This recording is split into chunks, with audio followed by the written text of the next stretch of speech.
$400 यानी करीब 34-35 हजार के छोटे छोटे ड्रोन और तबाह हो गए रूस के $7 अरब यानी लगभग 60,000 करोड़ रुपए के बम वर्षक विमान।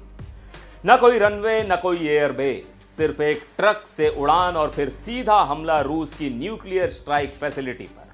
क्या यही है फ्यूचर वॉरफेयर? क्या महंगे फाइटर जेट्स का दौर अब खत्म? नमस्कार, मैं हूं सिद्धार्थ प्रकाश। यह कोई साई-फाई फिल्म की स्क्रिप्ट नहीं है, यह असली ऑपरेशन है, ऑपरेशन स्पाइडरवेब, जो यूक्रेन ने 1 जून 2025 को अंजाम दिया और जिससे पूरी दुनिया हिल गई। एक ऐसा मिशन जिसकी प्लानिंग में लगे 1 साल 6 महीने और 9 दिन और अंजाम ऐसा कि रूस की एयरफोर्स के टुकड़े टुकड़े हो गए। और यह सब कैसे? सिर्फ $400 के फर्स्ट पर्सन व्यू ड्रोन से। तो चलिए इस पूरे ऑपरेशन की हर परत को खोलते हैं एक एक डिटेल में। यूक्रेन ने इस ऑपरेशन को नाम दिया स्पाइडर वेब, और जैसे मकड़ी अपना शिकार बहुत सोच समझ कर फंसाती है, वैसे ही इस मिशन की प्लानिंग भी 18 महीनों तक की गई। यूक्रेनी राष्ट्रपति वोलोदिमीर ज़ेलेंस्की ने खुद इस ऑपरेशन को ब्रिलियंट बताया। उन्होंने अपने रात के संदेश में कहा, 1 साल 6 महीने 9 दिन लगे, लेकिन हमने कर दिखाया। अब जरा सोचिए, दुश्मन देश के अंदर 7,000 किलोमीटर तक ड्रोन पहुंचाने हैं, वो भी बिना किसी को खबर लगे। कैसे किया यूक्रेन ने यह कमाल? सूत्रों के मुताबिक एफपीवी ड्रोन को लकड़ी के मोबाइल घरों में छिपाया गया और वो घर रखे गए ट्रकों पर।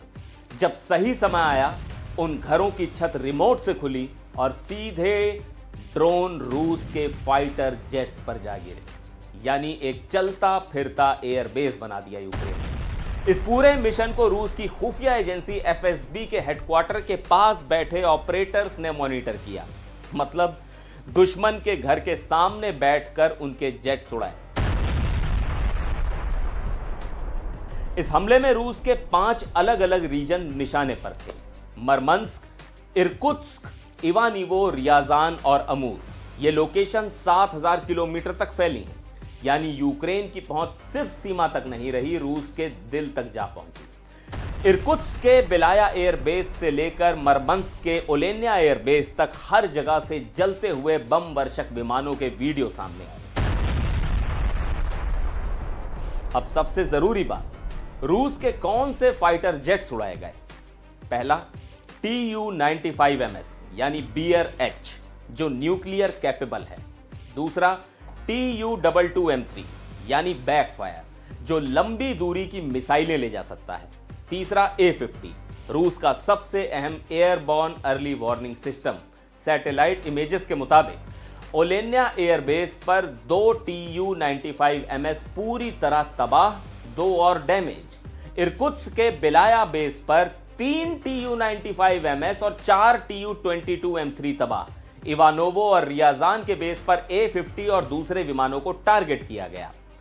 अब कुछ रिपोर्ट्स में एक AN-12 ट्रांसपोर्ट एयरक्राफ्ट के भी उड़ने की बात है। रूस ने शुरू में इस हमले को आतंकी हमला कहा, लेकिन उनके अपने मिलिट्री ब्लॉगर्स ने माना कि हमारे long range air strike capacity को भारी नुकसान हुआ है।